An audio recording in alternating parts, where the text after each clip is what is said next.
Dylan Gabriel was supposed to lead the Browns, but after Shedeur Sanders' latest move, fans are calling for a quarterback coup, and the locker room might already agree. This isn't just a camp battle, it's a takeover in real time. Yeah, Ashley, I think most years, a lot of people that are in the media or cover the team, they just remind the fans like, hey, listen, during joint practices or OTAs or even some of the practices coming up here with training camp getting underway, don't just take it with a grain of salt. But this is a unique situation. Like, we've never seen a 4-quarterback battle before. At least I can't remember one.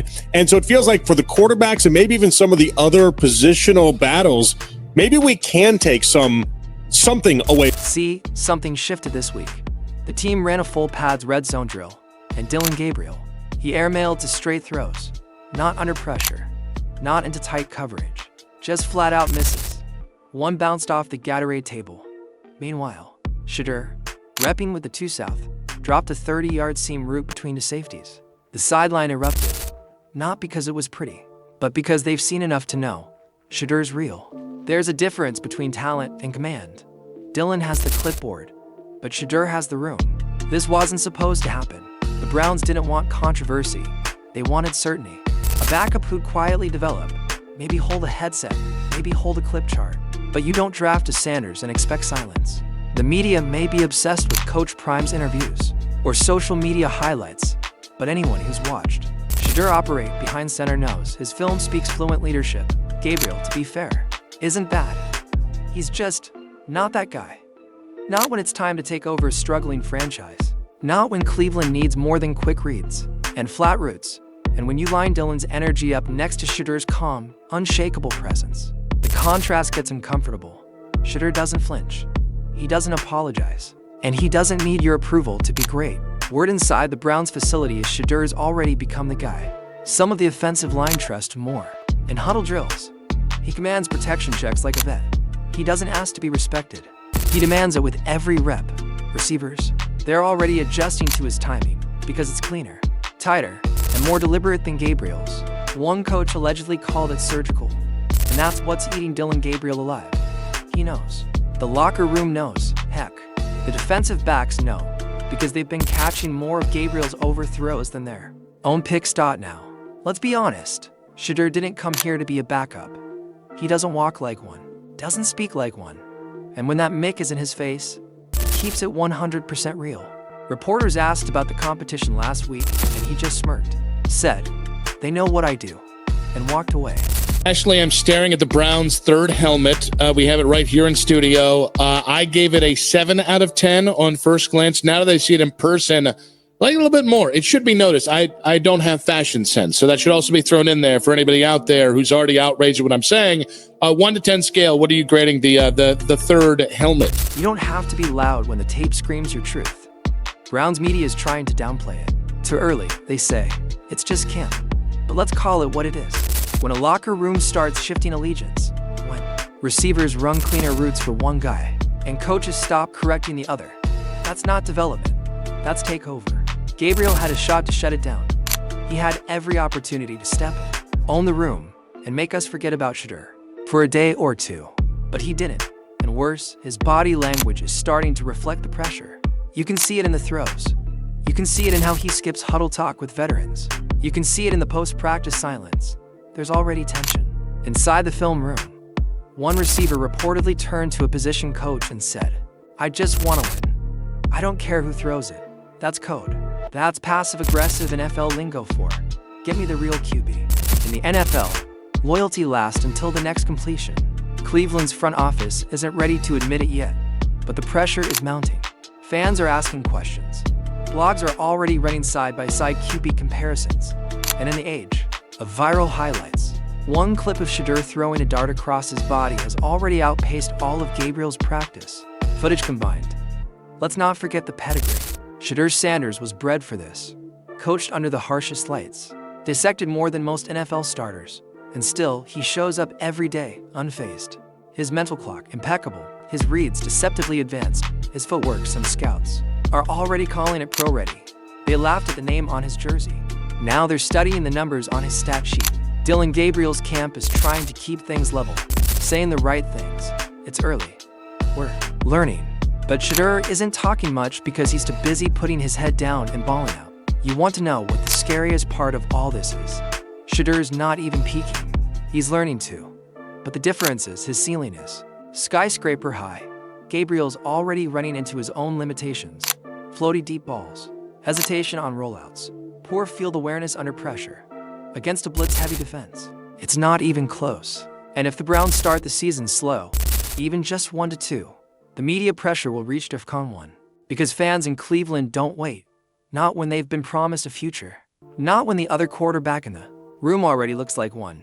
You don't bench the future just to protect the present. Insiders are starting to murmur about potential reps in preseason shifting. If Shedeur gets even a whiff of live action against opposing DBS and delivers, it's over. The fans will scream for him. And once the fans turn, coaches usually follow. Let's zoom out. This isn't just about Dylan Gabriel being shaky. This is about a franchise that's been starved of real leadership under center. They've cycled through journeyman band-aids and high-character projects. But Shedeur Sanders offers something different. He offers gravity.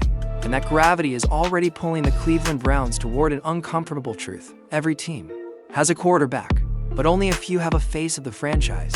And Shedeur Sanders is starting to look like both. If you watch closely, you'll see it. Teammates gravitate toward him.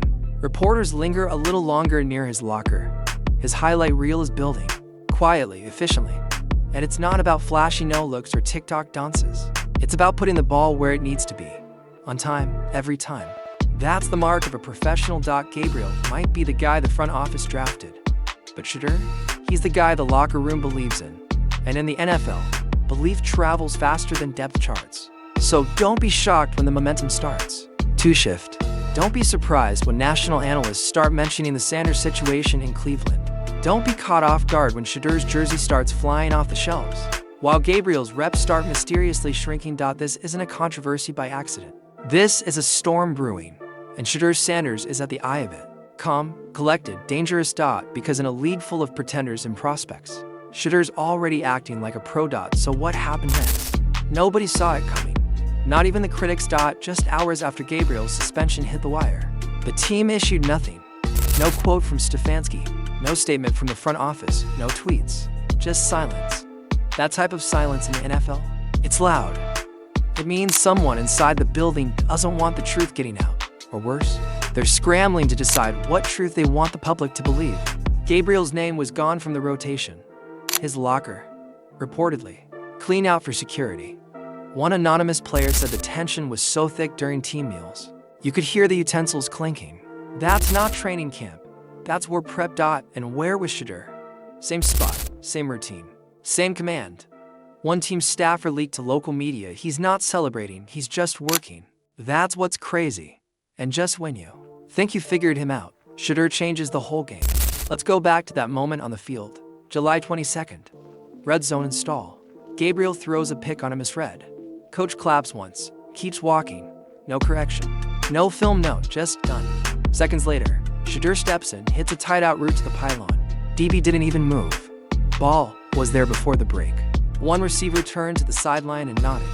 That nod, that was the changing of the guard. Here's the part that stunned even the veterans. Stay with me. After the session ended, Stefanski held a closed-door captain's meeting. Usually those are reserved for vets, but Shedeur was asked to stay. Not speak, just listen. You don't invite a rookie to that circle unless you know he'll be in that circle soon. And that's when the whispers became roars. The Browns front office is reportedly split. Ownership, they're all in on Sanders. His community work, his media savvy, his already a brand presence, it checks every box. He skipped the ESPs to help wildfire victims. He does press with humility. He posts film clips, not filter. Selfies. This isn't a kid chasing clout. This is a quarterback preparing for a takeover. This is where Cleveland made the move that rewrote the entire season. Behind the scenes, it gets deeper. Ownership sees him as the new face of the franchise. They've been quietly assembling marketing campaigns in case he gets the nod. Even jersey rollouts have contingency art featuring his number. You don't do that unless the plan's already in motion. Coaches, though some are hesitant, they want order. Veterans first, time-tested hierarchies. But even they're starting to see it. Because Gabriel's now a ghost. Flacco's a placeholder. And Pickett, he's fighting his own demons. But Shedeur, he's just there. Working, studying, executing, slowly becoming undeniable. Let me be clear, this is bigger than stats. bigger than draft position. It's about presence. And no rookie has shifted the balance of a locker room this fast. Since Justin Herbert stepped in for the Chargers, the only difference? Shedeur isn't waiting for an injury. He's building his moment brick by brick. But champions aren't made in comfort. What Shedeur did next proved exactly that. After the suspension fallout, one media rep asked Shedeur if he felt like the incident was a statement moment. He smiled, didn't even blink, just said, "I stay ready." That's not a soundbite. That's a warning. What's next? Let's talk preseason. If Stefanski gives Shedeur even one real series, one live-action drive, and he executes, it's over. Social media will blow. National pundits will react. Locker room energy will shift. And fans, they've already made up their minds. They're chanting his name not just once, not just at open practice, but every time a throw from another QB hits the turf. You're about to hear the moment that had fans, players, even rivals on their feet. The Browns thought they were drafting a developmental project. Instead, they got a quiet storm, and it's picking up speed. This isn't some preseason buzz. It's not a TikTok hype cycle. It's real momentum. And Dylan Gabriel, he's feeling it. Because when a guy's struggling in warm-ups, not games, warm-ups, that tells you the mental war is already lost. The veterans are watching, too.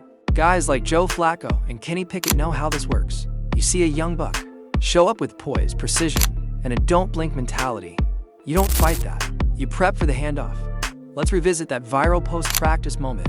Shedeur walking off the field. One fan yells, "QB1." He doesn't wave, doesn't pose, just points to the field and says, "You'll see." That's not ego. That's inevitability. The Browns haven't had a real quarterback to believe in since Bernie Kosar. That's decades of pain, dozens of broken promises. So when Cleveland fans see someone with this type of control, this type of command, and this type of character, they hold on. Let this next moment sink in, because it might just define the future of the Browns. And Shedeur Sanders himself. And here's the twist no one expected. Shedeur's best skill isn't his arm, it's his mind. He processes defenses faster than most rookies. He reads DB leverage like a vet. He knows when to audible out of a collapsing scheme. And when he fails, he resets, doesn't spiral, doesn't pout. Just watches film and fixes it. That's elite. That's QB1. Dylan Gabriel may return, or he may vanish like a preseason footnote. Either way, this locker room belongs to Shedeur Sanders now. And the rest of the NFL better start paying attention. Because when a team chooses belief over politics, the game changes fast. It's only a matter of time. Whether it's week 6, week 10, or next season, the Cleveland Browns aren't just watching a competition. They're witnessing a coronation. So if you're with us, if you believe Shedeur Sanders isn't just the future, but the present, do what real fans do. Like the video, subscribe to the channel, and drop in the comments if you know the Browns finally found their real QB1.